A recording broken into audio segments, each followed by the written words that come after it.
Gracias. Buen día a todos. Eh, Buenos días. Buenos días. Estamos Buenos días. en una jornada de implicancia de violencia en condición de dislexia, desde la Dirección de Capacitación y Promoción, dependiente de la Dirección Provincial de Prevención y Asistencia de las Violencias. Hemos trabajado en conjunto con el Instituto Séneca, con Dislexia Río Negro, con Unidos por Dislexia, ¿sí? Con DIFRAN Argentina, con un montón de gente en esta instancia para poder llegar a esta jornada. Vamos a ir haciendo como los avisitos parroquiales, porque hubieron algunas preguntas, ¿sí? Contarles que voy a ser anfitriona y estamos aceptando, tenemos inscriptos 480 personas, así que a medida que vayan viendo se va a ir sumando gente. Decirles, porque hay alguien que preguntó, estamos en la plataforma que nos facilita el Instituto Terciario Séneca, y a su vez nos inscribimos a través de una plataforma que es Cumbre, que es del Ministerio, y vamos a tener otra plataforma en el transcurso de las semanas. Les va a llegar información de otra plataforma donde ustedes van a tener el video de esto grabado, todas las ponencias, todo el material que trabajen los exponentes de esta capacitación, y después va a haber una certificación, porque tenemos una resolución ministerial, ¿sí? para esta capacitación. Hemos logrado esa resolución. Así que para nosotros es un placer, ¿sí? Invitarlos a esta jornada, darles la bienvenida a todos y decirles que en esta jornada el objetivo es poder entender, ¿sí?, qué nos pasa en los espacios no solo laborales, si fueron leyendo cada una de las ponencias, ¿sí?, que entender desde la neurodiversidad, la dislexia, hacer un abordaje sobre la violencia y su conexión en los ámbitos educativos, la familia y el aula, con los niños con dislexia, y después nuevos enfoques y nuevos desafíos. Hay como un pequeño cronograma donde vamos a tener en el medio un descanso como para poder ir a preparar el equipito de mate y poder seguir, y habíamos quedado que al finalizar la idea es que ustedes vayan poniendo todas sus dudas, todas sus preguntas en el chat, así nosotros vamos haciendo como un registro para después empezar a contestar. Le doy la bienvenida a la directora provincial de Prevención y Asistencia de las Violencias, a Silvia Vallejos, Mariel Vallejos, que está unido por dislexia, ¿sí? Va a hacer una pequeña presentación y iremos empezando. Así que muchísimas gracias a todos. Muchísimas gracias, Marisa. Bienvenidos a todos y a todas. Mi nombre es Yasmina Merej, estoy a cargo de la Dirección Provincial de Prevención y Asistencia de las Violencias, dependiente de la Subsecretaría de Familia, a cargo de la contadora Amancaya Audicio, que hoy tuvo problemas personales, así que dejó un gran saludo a cada una de las personas que hoy nos acompañan. Y somos parte integrante, así como Mariel también, del Ministerio de Desarrollo Social y Trabajo, a cargo de la profesora Adriana Figueroa, dejando también su salutación para cada participante y exponente también.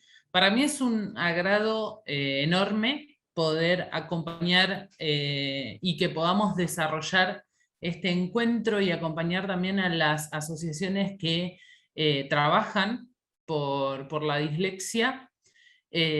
Cuando empezamos a conversar sobre la temática y cuál es la implicancia que tiene la violencia, porque lo que nos atañe como trabajo es el abordaje de la asistencia y de la prevención de las violencias. Entonces, poner en tapete, poder visibilizar que la dislexia es a veces un condicionante para que se susciten situaciones de violencia o de conflicto, y lo mejor que podemos hacer es trabajar constantemente en la prevención para que no tengamos que hacer asistencia. Cuando más grande sea el abordaje, en la visibilización de que hay atenuantes en las situaciones de violencia y que las podamos detectar con tiempo, más nos va a ayudar a poder hacer cada vez más prevención y que la asistencia se vaya disminuyendo. Un gran agradecimiento también al diputado Javier Rivero, el doctor Javier Rivero, porque nos acompañó en la declaración de interés legislativo de la jornada de hoy, poniendo también en la conversación que tuvimos el día que le presentamos el proyecto, poder visibilizar de cuánta es la población, y más en las personas adultas, que tienen dislexia y que yo me reconozco de esa forma, de que quizás nunca me revisé si puedo llegar a tener también dislexia. Entonces hemos convivido como personas adultas en la sociedad sin poder observarnos, y cuando dificulta el trato con las personas y cómo llegamos a situaciones que quizás desde la prevención podemos evitarla. Así que nos acompañó y la verdad que quedó muy interesado en poder también revisar las leyes que hay en la provincia, y también agradecerle a la ministra Adriana Figueroa por darle también la declaración de interés ministerial. Ambas declaraciones, cuando reciban el certificado, las van a recibir, ¿sí?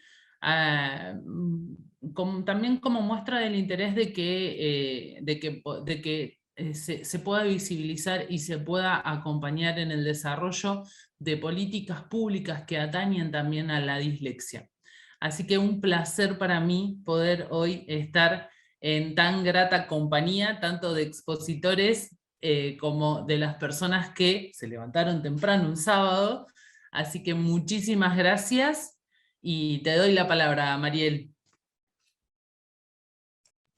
Muy buenos días, muchas gracias, Yasmina. Bueno, agradecerles a todos y a todas los presentes. Hoy, un día muy particular, hemos tenido un temporal en la Patagonia de nieve, lluvia y demás, así que agradecerles a todos. No se preocupen por la conectividad, llegaremos hasta donde llegamos. Bueno, yo soy miembro de la agrupación Unidos por Dislexia, soy la fundadora.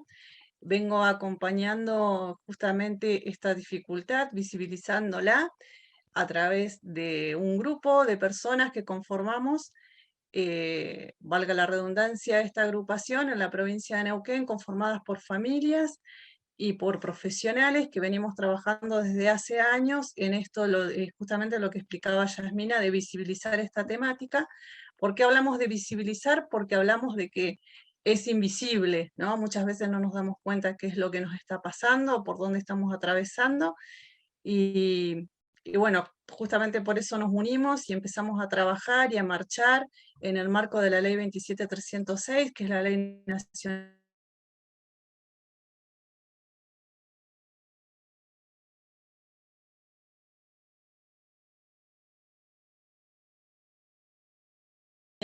nos entre todas las agrupaciones, con todas del país, porque somos muchas. Agradecerle a la doctora Gabriela Aristafarini de Dislexia Río Negro también, que está participando hoy.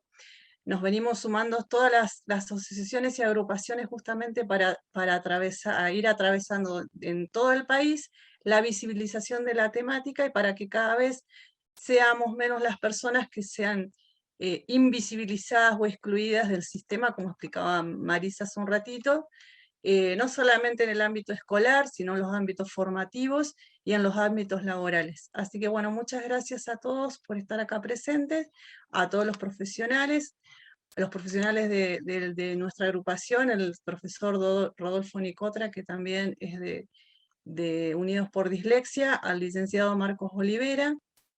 Hoy no estará presente. Y bueno, a todos los profesionales que nos vienen acompañando desde hace muchísimo tiempo. Bienvenidos a todos y todas y que tengan una excelente jornada. Muchas gracias, Mariel.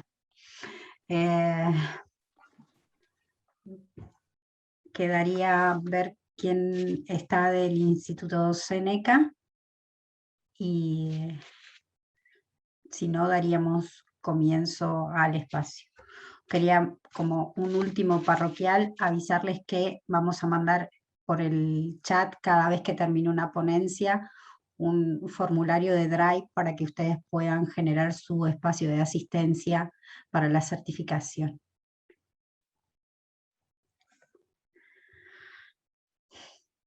Bien, entonces le damos lugar a Gabriela Arista Farina para entender la neurodiversidad, para abrazar la dislexia.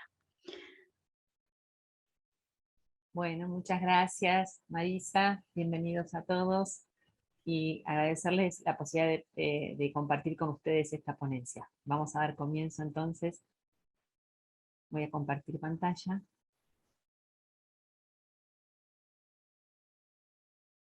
Y bueno,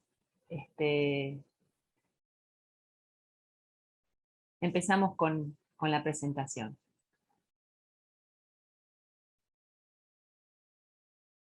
Bien. Entender la neurodiversidad para abrazar la dislexia. Me pareció interesante pararme, digamos, desde el lugar de comprender cómo a lo largo, digamos, de la evolución humana se fueron gestando comportamientos diferentes, ¿sí?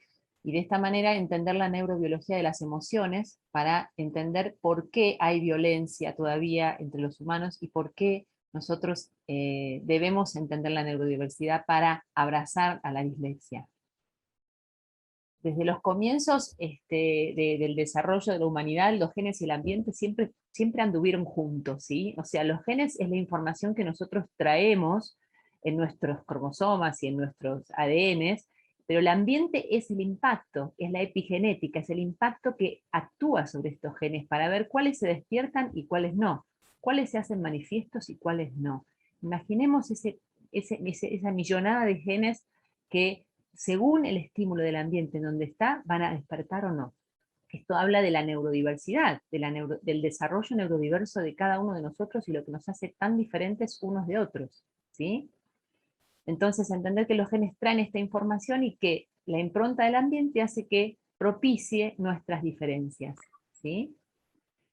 Voy a ir un poquito más atrás y hablar de la evolución. Fíjense que el motivo por el cual el cerebro de los humanos ha aumentado de tamaño a lo largo de su evolución y la complejidad es porque un cerebro debería ser más eficiente para lograr la supervivencia y la reproducción de nuestra especie, ¿sí?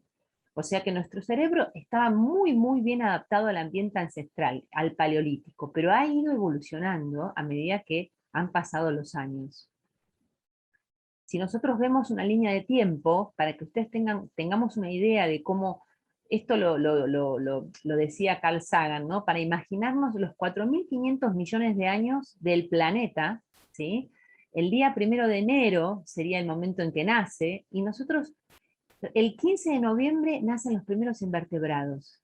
El 27 de diciembre, los mamíferos. Imagínense que todo lo que pasó hasta que nacieron los mamíferos. Y nosotros, los humanos, los homínidos pasan de la postura bípeda en África Oriental a partir del 31 de diciembre a las 23:30 horas. Imagínense, nosotros vivimos todo el Homo sapiens esta última media hora de un año calendario que imagináramos, para que tengamos idea del poquito tiempo en la escala, digamos, de la filogenia del planeta, ¿no es cierto? ¿Y esto por qué?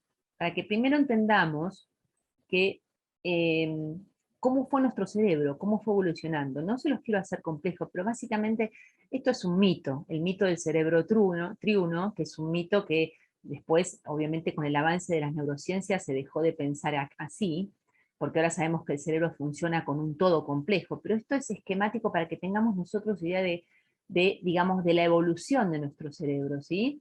Entonces teníamos un cerebro antiguo, que es el cerebro reptiliano, el cerebro primitivo, cuando nosotros nacimos como especie, con un tronco cerebral, un hipotálamo, y órganos que se ocupaban de la homeostasis, es decir, de manejar los niveles de sodio, glucosa, temperatura. Todo esto tenía que ver con, básicamente, la supervivencia de lo básico, el hambre, la sed, la reproducción, todo lo que tenga que ver con lo básico para que nosotros sobrevivamos. Después empezamos a desarrollar este cerebro, que es el cerebro límbico, el cerebro emocional, que es el sistema de las emociones, ¿sí? Que es el sistema que conecta tanto el cerebro primitivo con también el cerebro superior, o digamos el cerebro más moderno, el de la corteza cerebral, el prefrontal, que es el cerebro de la cognición, el cerebro del pensamiento, el cerebro consciente, ¿sí?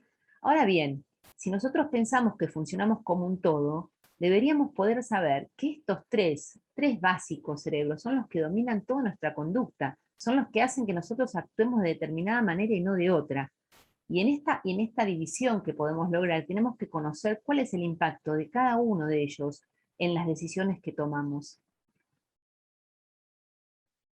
Cuando nosotros pensamos en la evolución, desde el cerebro primitivo homeostático, que es el que se ocupaba básicamente de ¿qué? De conseguir alimento para comer cuando teníamos hambre, buscar agua, refugiarnos del frío, teníamos que integrar la emoción. ¿Y por qué? Porque viviendo la emoción conseguíamos comida mucho más fácil, porque si yo me enojo y me vuelvo más agresivo, unido a otros, puedo combatir un gran mastodonte que se presentaba en esa época, y entonces necesito desarrollar emoción unida a este cerebro homeostático para poder conseguir lo que quiero. Y luego, integrar el pensamiento, que es el que me permite elegir la conducta más efectiva para conseguirlo. Por ejemplo, el pensamiento que está en la corteza superior, o en la corteza frontal o prefrontal que tenemos los humanos, es el que nos permite inhibir algunos comportamientos que son menos adecuados, por ejemplo, desarrollando un control inhibitorio, y ser flexible a elegir caminos distintos, ¿sí? Pero fíjense que todos estos cerebros deberían funcionar, o sea, el cerebro como un único cerebro, integrado con todos estos sistemas de redes neuronales. Ahora bien, si volvemos a pensar en estos sistemas primitivos, hay uno que es el área de la emoción, que es el área que les conté que es el cerebro límbico, que es el que conecta amígdala e hipotálamo. Estos dos serían los que tienen el control de la batuta. Uno piensa que cuando toma decisiones usa el cerebro racional, pero yo les puedo contar y asegurar que no es el cerebro racional el único que manda. En realidad es el más olvidado, pese a que nosotros creemos que sí. Porque la amígdala hipotalámica, que son mucho más antiguos y mucho más primitivos, son los que manejan sistemas de conectividad de las emociones más profundas. Una de ellas es el de la agresividad. Recordemos que teníamos que ser agresivos para conseguir comida. La agresividad se activa cuando el organismo siente frustración o peligro. Pero eso es necesario para dar energía y motivación de nuestras conductas. Porque cuando teníamos ese peligro, nosotros activábamos lo muscular y salíamos corriendo de un depredador o nos refugiábamos. Y cuando sentimos frustración como ahora, cuando sentimos frustración por injusticias, también activamos la motivación y nuestra energía para hacer esto que estamos haciendo todos juntos hoy, reunirnos un sábado a esta hora de la mañana. ¿Por qué? Por la frustración que nos da muchas veces no encontrar respuestas a lo que nos pasa. También tenemos el sistema del miedo. El sistema del miedo reduce la posibilidad de sentir dolor. Era necesario desarrollarlo en ese momento, cuando nos heríamos, cuando caminábamos en la intemperie, y además también la posibilidad de ser destruidos, porque la conducta que hacíamos era huir o congelarnos para detenernos. Este sistema de miedo muchas veces domina el sistema cognitivo, porque es un sistema mucho más primitivo, ¿sí? Y después está el sistema de pánico. El sistema de pánico se activa cuando se pierde el apoyo social. Esto es una cosa que quiero que recuerden porque vamos a volver a esto. El apoyo social es el peligro de quedarnos solos, porque los seres humanos somos seres sociales. Y el apoyo social es lo que hoy en día nos dice los likes de los seguidores que tenemos por internet, y es lo que nos hace sentir importantes en la sociedad, ¿sí? Entonces, ¿qué nos pasó? Veníamos de un sistema primitivo y organizado en nuestro cerebro, Y en minutos de existencia, en esta última media hora en la Tierra, ¿ustedes les parece que será suficiente para adaptarnos a los apabullantes cambios de nuestro medio ambiente en que vivimos? Entonces yo rescato esto que, digamos, de la antropología se sabe mucho, que hemos pasado de ser 7 millones de habitantes a 7.000 millones en unos pocos minutos de nuestra historia evolutiva. Sin embargo, la estructura cognitiva central que regula nuestra vida sigue siendo la misma, a pesar de que hemos pasado de la edad de piedra a la era digital, ¿sí? Entonces pensemos, ¿cómo puede ser? ¿Ustedes creen que hemos podido cambiar nuestros sistemas cognitivos para adaptarnos a lo que nos viene, a lo que nos pasa ahora? Fíjense que nosotros en ese momento teníamos una respuesta adaptativa, por ejemplo, al estrés. Elijamos el estrés como un ejemplo para que ustedes vean cómo nos pudimos adaptar. En ese entonces, nosotros teníamos el sistema primitivo homeostático que liberaba catecolaminas, hiperglucemia, aumento de cortisol, la presión arterial, y eso era ¿por qué? Porque necesitábamos inhibir otras conductas y estas respuestas nos hacían más efectivos para combatir un mastodonte, por ejemplo, en momentos de peligro. O sea que el estrés y los mecanismos para enfrentar el estrés eran de corta duración y baja frecuencia. Muy de vez en cuando nos pasaban estas cosas. ¿Qué nos pasa en el mundo actual? Vivimos en el siglo XXI y por el avance de estos cambios socioculturales, la conducta discreta, que era esa descarga, digamos, emotiva de catecolaminas, taquicardia, hiperglucemia, respuestas orgánicas al estrés, ahora se hizo continua y crónica. Y es lo que nos impide comer, dormir o tener una buena capacidad de aprender. ¿Qué nos pasa cuando estamos estresados? Esto también quiero que volvamos a pensarlo cuando hablemos de dislexia. ¿Qué nos pasa cuando el estrés supera, digamos, nuestras capacidades de adaptarnos? Es un estrés de larga duración, es un estrés crónico y permanente. Ahora, en situaciones de estrés, como el peligro, por ejemplo, el peligro a quedarnos solos, el peligro a enfrentarnos con un depredador, o, por ejemplo, cuando tenemos mucho hambre y mucha sed, estas funciones básicas, las homeostáticas y emocionales, dominan las funciones cognitivas, las que yo les comentaba antes, ¿sí? Las emociones surgen de programas cerebrales, pero siempre son, digamos, más pesadas que lo cognitivo. Por más que yo, esto les traigo un ejemplo, por más que yo quiera pensar con claridad, si yo estoy enojado, si yo estoy frustrado, ¿cuántas veces tomamos decisiones y las emociones son las que nos dicen, este es el camino?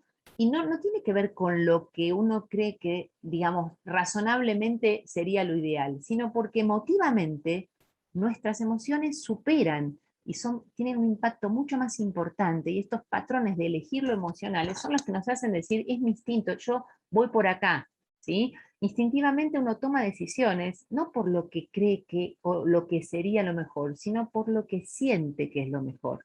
Esto es un concepto de neurociencias que estamos viendo, por qué nosotros, por ejemplo, tomamos decisiones que a veces no se explican por la razón.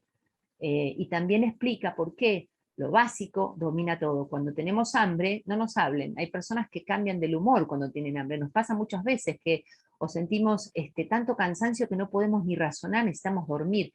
Lo básico hay que solucionarlo primero que lo intelectual o cognitivo. Pero el cerebro, en definitiva, está adaptativamente organizado para lograr la integración entre la homeostasis, la emoción y la cognición. Nosotros logramos integrarlo y hoy sabemos que no es que uno elige emoción o cognición, sino que funcionan con un todo. La emoción le da información a lo cognitivo y lo cognitivo a la emoción, y así funcionamos en forma integrada. Ahora, ¿qué es lo que nos hace seres humanos? Pensemos qué es lo que nos hace diferentes a otras especies. Volviendo y a quedarnos con esto, digamos, de los orígenes, hace cientos millones de años, algunas especies de insectos desarrollaron comportamientos sociales. Esto está muy lindo en un libro que después se los voy a compartir, El extraño orden de las cosas, de Antonio Damasio, que veía cómo los organismos y los seres, desde primitivamente, mucho más primitivamente que estos insectos, desde las bacterias, sobreviven agrupados, porque se dan entre sí, en grupos sociales, se dan fuerzas, se agrupan de determinada manera, viven en colonias, se apoyan para sobrevivir. Es un orden social, es un extraño orden que muy pronto hizo escala de la vida mucho antes que el hombre apareciera. O sea, este comportamiento existió mucho antes de que nosotros estuviéramos. Y con estrategias cooperativas increíbles, hasta el punto que ustedes saben hoy en día que las bacterias desarrollan mecanismos de resistencia que les permiten sobrevivir a los antibióticos, y cada vez se hacen más resistentes porque desarrollan mecanismos cooperativos. Y esto nos trae a pensar que si este extraño orden de las cosas es tan primitivo, lo tenemos impactado porque somos seres vivos. Cuando los humanos actuamos cooperativamente, no es solamente un comportamiento altruista, dado que el cooperativismo es un punto clave en los seres vivos que han sobrevivido. Y esto es lo que tenemos que también rescatar. ¿Por qué nosotros somos cooperativos, no? Y entonces volver a pensar cómo nos agrupamos nosotros. En forma social, necesitamos sobrevivir en especies, porque las especies grupales mejor sobreviven y se adaptan al ambiente. Fíjense en manadas, ¿por qué? En equipo, ¿sí? Cooperativamente, integradamente. Y el humano se tuvo que agrupar y sobrevivir gracias a esas diferencias que nos permitían integrar una comunidad, por ejemplo, ¿sí? Como especie, por ejemplo, vivir en comunidad nos permitía conseguir alimento. ¿Por qué? Porque mientras que unos cuidaban a los pequeños o cuidaban a los ancianos, otros salían a buscar alimento. Nos defendíamos, nos agrupábamos para defendernos de los depredadores. Mientras unos traían la carne, otros la cocinaban. Nos permitía reproducirnos en especies, y además apoyarnos en la adversidad y darnos calor entre nosotros. Había algunos que les gustaba más el cuidado y tenían una neurodiversidad en cuanto a desarrollar esas capacidades de cuidado y de permanencia. En general, este rol en ese momento era elegido por las mujeres. Se sabía que eran, digamos, que en ese momento, como eran las que hacían maternidad, las que se quedaban a cuidado, y los hombres, sobre todo los más robustos, salían en la casa, en los que desarrollaban esas características. Nosotros pudimos crear cultura, desarrollamos conciencia de grupo y autosuficiencia, y pudimos sobrevivir a lo largo de toda esta media hora de humanidad. Y en esto tenemos que rescatar los temperamentos diversos que fuimos desarrollando los humanos. A grandes rasgos, Ella lo agarra para jugar. hay alguien que está con un micrófono encendido. A grandes rasgos tenemos lo que, digamos, digamos, dos personalidades bastante extremistas, que yo digo, ninguno de nosotros somos exactamente dientes de león u orquídeas, pero en general ustedes ven en las personas ciertos temperamentos que los acercan más a uno y a otro, y a veces entender los temperamentos que son diversos en los humanos nos hace también entender por qué nos comportamos de distinta manera, por qué una persona que se hace llamar o que parece ser más diente de león sobrevive a adversidades, desarrolla resiliencia ante las adversidades, se recupera fácil de las cosas, sale adelante más fácilmente cuando hay una adversidad que lo afecta. Es más digamos, es más de los que crecen aunque no los rieguen, y hay otros que necesitamos mucho más cuidado, necesitamos un ambiente sensible y somos más vulnerables, y logramos después desarrollar una flor tan exquisita y bella y tan creativa, porque tenemos un temperamento diverso, porque no es lo mismo para nosotros tener un riego, digamos, muy de vez en cuando, sino que tener un cuidado permanente, y así somos los seres humanos. Los humanos somos así por la neurodiversidad de la que contamos. Entonces, conclusión es que lo que nos hace verdaderamente humanos son las diferencias. Esas diferencias tienen una razón. Ese universo neurodiverso es el que nos permitió sobrevivir a lo largo de los años. Esa neurodiversidad que nos une en las diferencias, y necesitamos incluir a los demás porque el aporte de cada uno de ellos en los grupos sociales es fundamental para la supervivencia de la especie, ¿sí? Y entonces, entender que la neurodiversidad es una manera diferente de pensar y aprender, pero que nos permite sobrevivir como especie, nos permite ser más fuertes, ser más prósperos en nuestra humanidad. Los humanos nos agrupamos por nuestras diferencias, ¿sí? Esa neurodiversidad nos hace evolutivamente superiores, y abrazarla nos permite tomar decisiones que favorezcan la supervivencia de la especie. Entonces desarrollamos la cognición social como una herramienta indispensable de nuestra homeostasis. Comprender la neurodiversidad nos va a reflejar en los otros, Y ahora nos vamos a detener en la dislexia para volver al concepto y después integrar los dos conceptos de la neurodiversidad y la dislexia. Sabemos que la dislexia tiene una prevalencia del 5 al 17% en el mundo, en todos los países, en todas las señas y grupos socioeconómicos, y es igual en ambos sexos, con mayor impacto en las lenguas opacas como el inglés, menor en las lenguas transparentes como las latinas, pero existe con una prevalencia a nivel mundial, ¿sí? Es algo que nos caracteriza a los humanos a nivel, digamos, mundial, ¿no?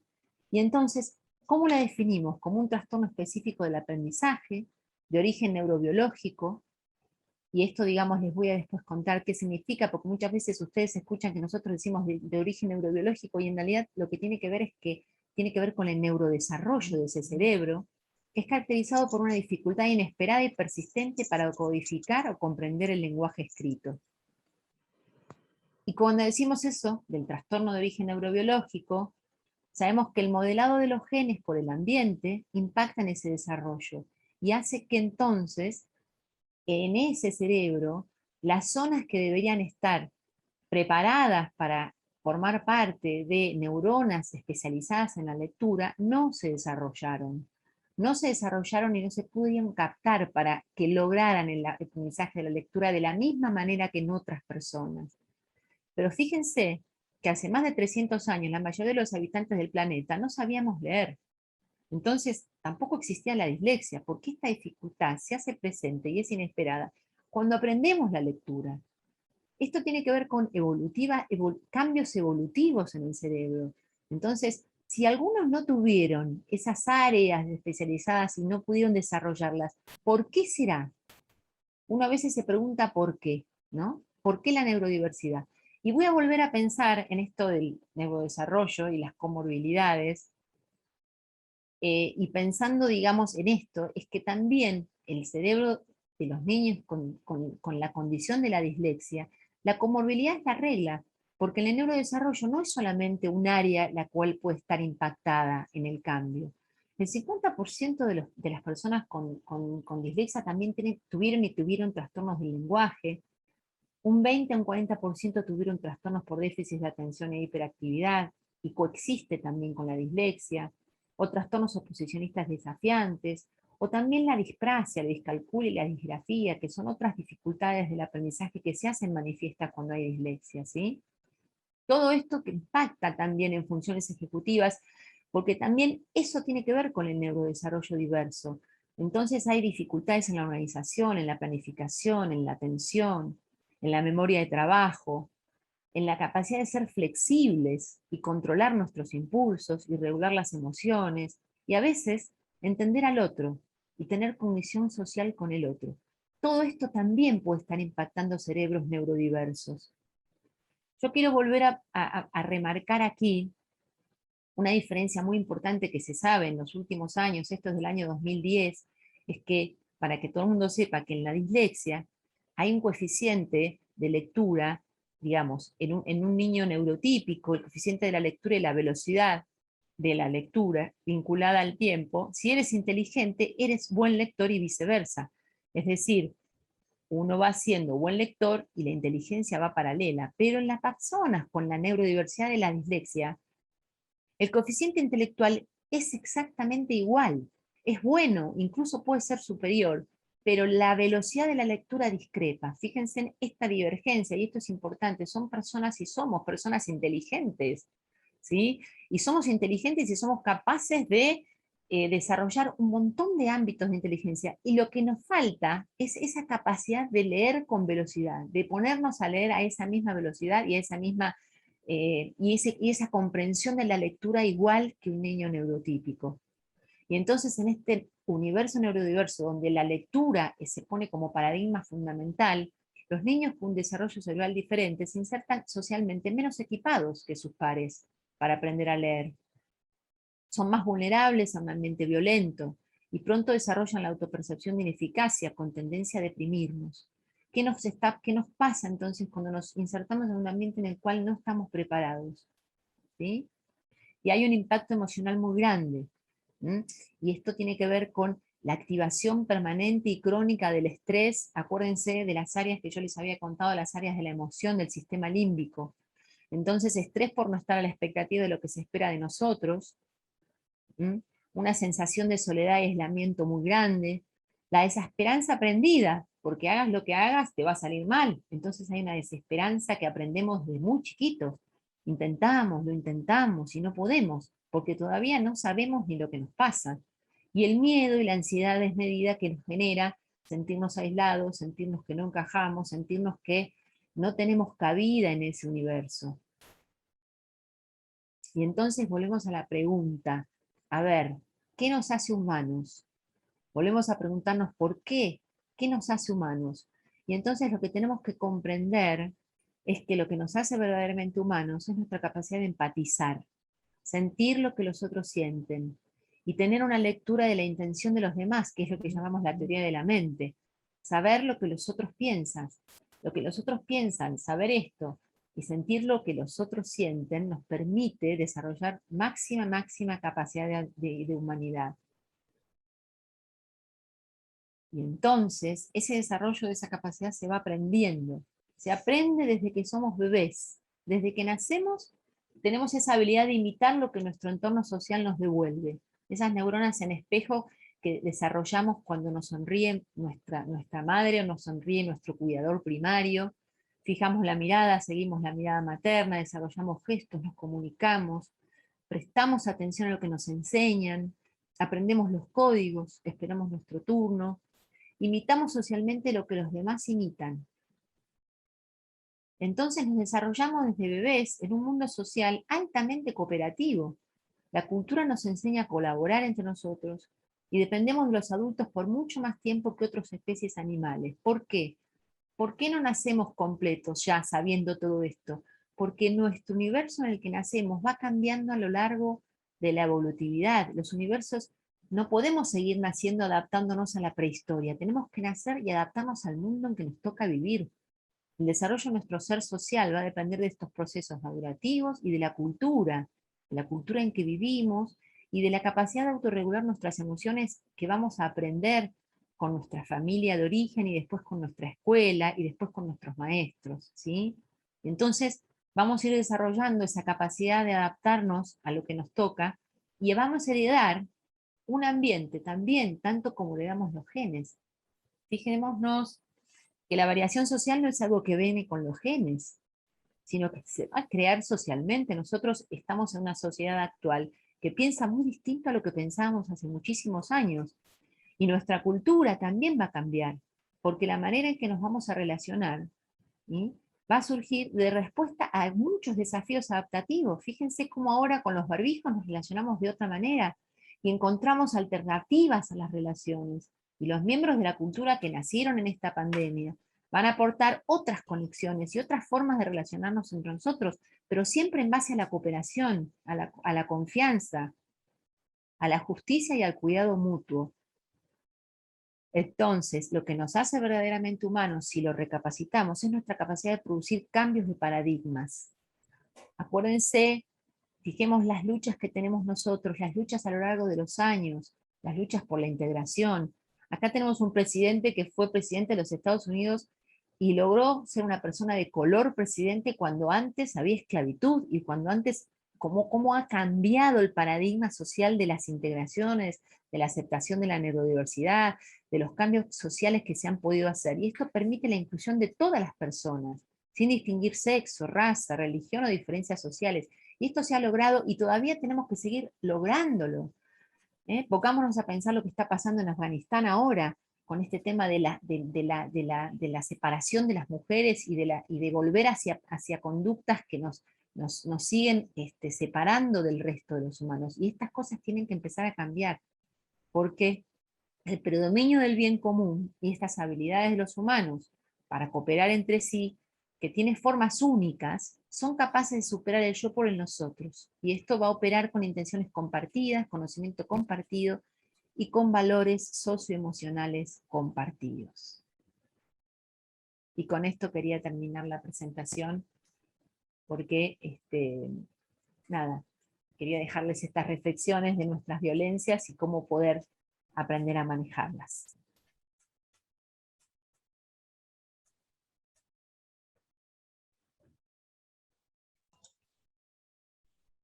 Muchísimas gracias.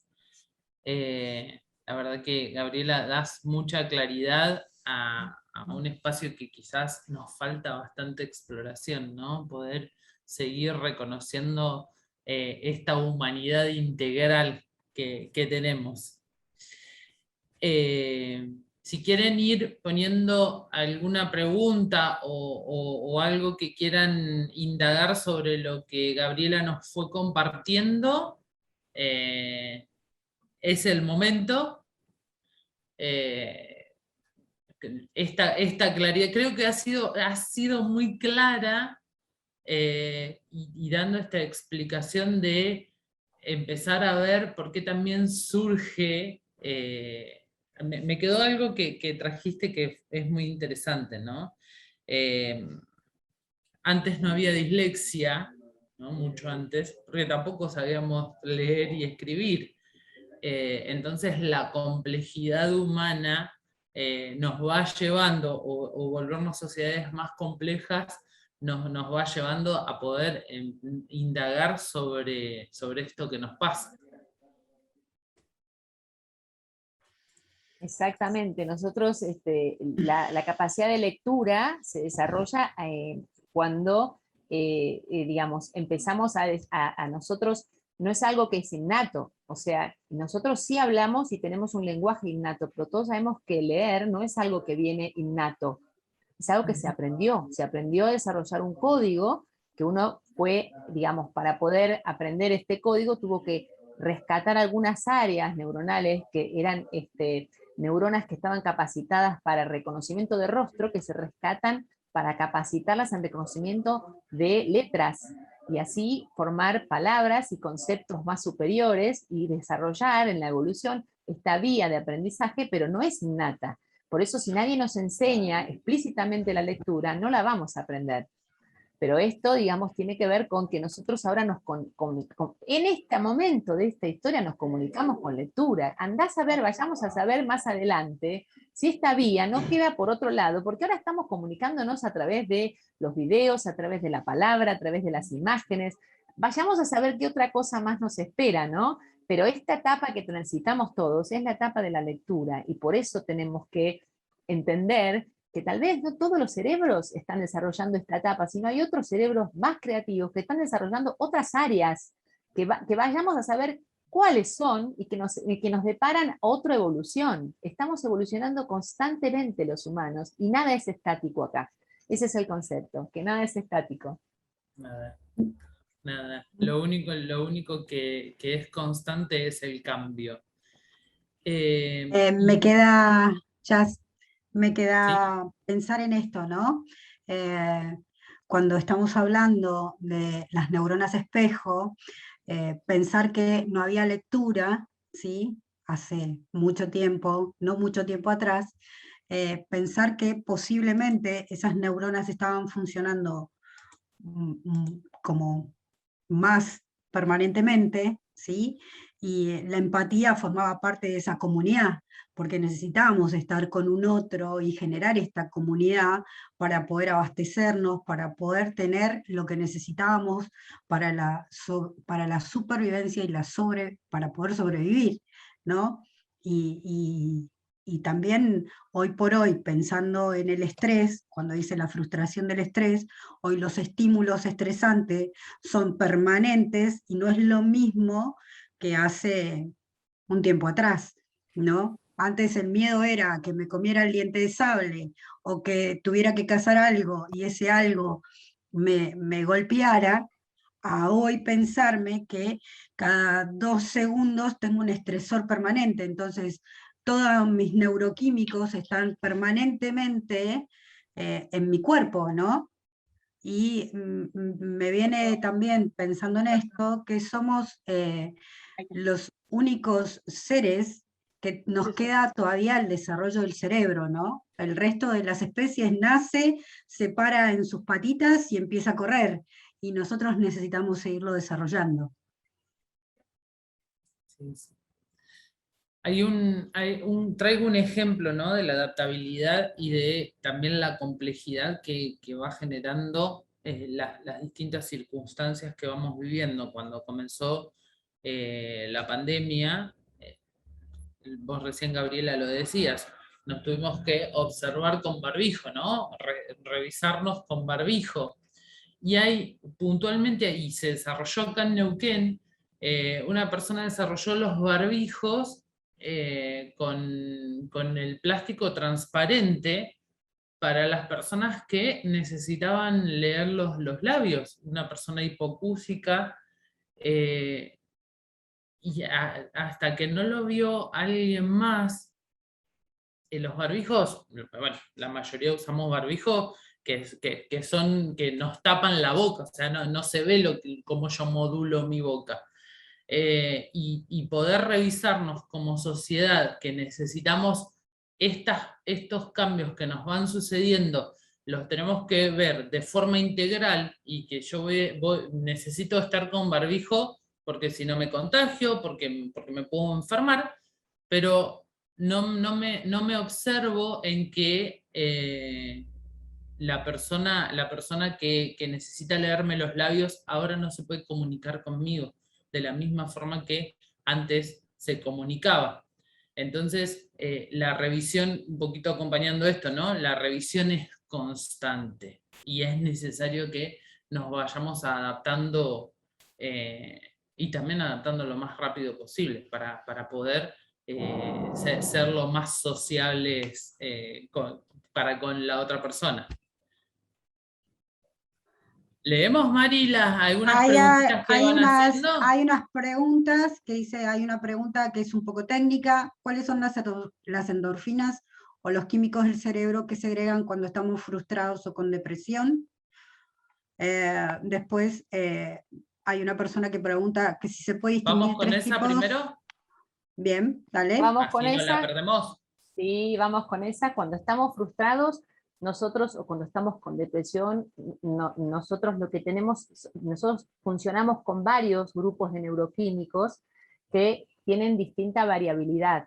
Entre ellos está la noradrenalina, que es un neuroquímico que activa, digamos, todo el sistema, o la acetilcolina, que activa todos los sistemas de energía.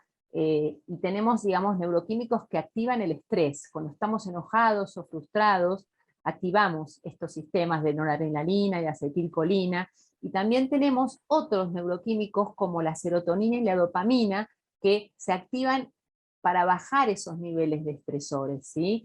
Cuando estamos deprimidos, nos faltan dopamina, nos falta serotonina, nos faltan estimulantes buenos o neurotransmisores, digamos, que liberamos cuando hacemos ejercicio físico. Vieron que cuando hacemos ejercicio físico nosotros liberamos un montón de neurotransmisores beneficiosos para la depresión, porque liberamos altos niveles de serotonina y de dopamina cuando tenemos placer, y nos bajan estos cuando estamos quietos, estables. Por eso lo principal para combatir la depresión ahora en pandemia es ir a hacer actividad física, no importa qué, saltar a la soga, salir a correr, pero se vio que la actividad física diaria, media hora de actividad física diaria, cambia muchísimo los niveles de depresión que tenemos los humanos.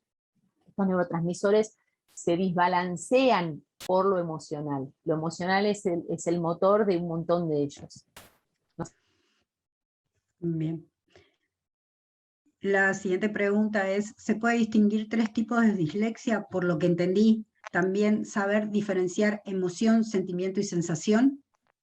No, en realidad la dislexia, a ver, no hay 3 tipos de dislexia. Se llama dislexia a la dificultad de la lectura, pero en realidad hay distintos grados, no tipos de dislexia, grados, digamos, de impacto. Algunos niños solamente tienen dificultades leves, por ejemplo, en unir las letras a velocidad, unas con la otra, o cambiarlas de lugar, pero eso solo, digamos, digamos, tiene una frecuencia determinada. Otros chicos tienen más dificultad para leer con velocidad.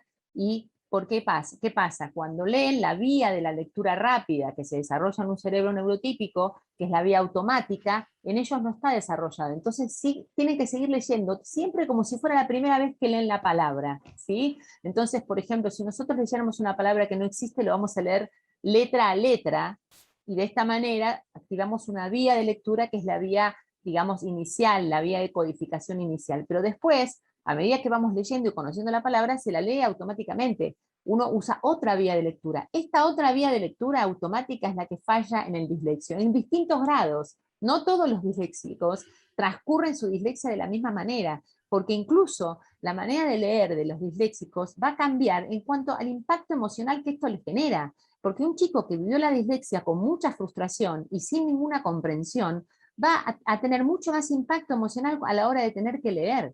Incluso, aunque pudiera leer, no quiere. Incluso aunque tuviera la posibilidad, no quiere porque el impacto fue muy grande. Distinto es un niño que por más dificultad que tenga, siempre se lo apoyó, se lo reconoció, si hizo un diagnóstico temprano, se hicieron adecuaciones y estuvo trabajando ese cerebro mucho más, va a transcurrir su dislexia de otra forma, la va a transcurrir mucho mejor. Por eso, nunca dos chicos disléxicos nunca son iguales. Como los seres humanos no somos iguales entre nosotros, jamás. Y la manera en que tenemos de afrontarlo como docentes, ¿no? Como docentes tenemos que rescatar siempre cuál es la fortaleza de ese niño. Porque buscando la fortaleza, levantamos el cerebro límbico emocional y impacta eso en el cerebro cognitivo, que es el cerebro que va a tener que desarrollar todos los mecanismos necesarios para poder alcanzar la lectura de la mejor manera, con todas las herramientas que le podamos dar, ¿sí? Por eso es importante entender que no hay un diagnóstico de dislexia como si yo te dijera, ni siquiera en ninguna cuestión, digamos, del comportamiento humano, ningún chico con, por ejemplo, con trastorno por déficit de atención e hiperactividad es igual a otro. Ningún chico con trastorno de espectro autista es igual a otro trastorno de espectro autista, porque nos diferencian muchísimas más cosas que el diagnóstico. El diagnóstico sirve solamente para poder dar una categoría y para poder englobar a todos los niños con esta dificultad. Es más, les voy a decir una cosa, si un niño tiene desarrollado lo neurobiológico y las vías de lectura automática las tiene desarrolladas, pero vive y nace en un ambiente adverso, donde no se le enseña lectura, donde está aislado, donde emocionalmente hay violencia, donde hay atropello a sus emociones, es muy probable que ese chico también tenga dificultades en el aprendizaje de la lectura en el colegio. Y es muy probable que ese chico necesite las mismas adecuaciones que un niño que nació neurobiológicamente con dislexia. Porque el impacto emocional es tan importante para cualquier desarrollo de lo neurodiverso. Bien. Has ido respondiendo todas las preguntas que fueron apareciendo debajo con lo que fuiste generando, así que si hay alguien más, hay preguntas en dónde o a quiénes debemos acudir para una evaluación o un diagnóstico de dislexia. Para hacer el diagnóstico, sí, perdón. Y si la dislexia está relacionada con un trastorno de aprendizaje por retardo mental, dice. El tema es así, en realidad cuando hay retraso, digamos, retardo mental es una palabra que ya no se usa más, Sí. se usa la palabra discapacidad intelectual, para referirse a niños que tienen un coeficiente intelectual por debajo de 70, que es, digamos, un límite que se puso también de manera arbitraria, pero, digamos, eso no es, un niño con una discapacidad intelectual no es un niño que pueda desarrollar dislexia, porque en realidad el disléxico, la persona disléxica, tiene un índice de capacidad intelectual normal o superior a la media. No tiene bajo capacidad intelectual. Si tiene baja capacidad intelectual, obviamente que va a tener dificultad de la lectura, pero va a tener dificultad en un montón de otras áreas, en áreas motoras, en áreas sensitivas, en áreas de otro tipo de cognición, ¿sí? Pero no tiene que ver con la dislexia. Nosotros cuando hablamos de dislexia hablamos de solamente el impacto que tiene que ver con el desarrollo de esas vías de lectura, escritura, comprensión lectora. Y Bien. con respecto al diagnóstico, el diagnóstico en realidad cuando uno lo sospecha, el diagnóstico es clínico, ¿sí? Es para que sepan, el diagnóstico es clínico, o sea, no hay un test que, digamos, que te certifica, pero sí es importante hacerle test, que los hacen normalmente los psicopedagogos, que son test de lectura, donde uno evalúa velocidades. Se normatizaron cómo debe leer más o menos por edades, y en estos test de lectura, y también se hace un test de inteligencia para determinar si el chico tiene inteligencia promedio normal. En estos test de lectura, donde están entrenadas las psicopedagogas, uno puede hacer el diagnóstico y a cualquier edad. Esto se puede hacer a cualquier edad.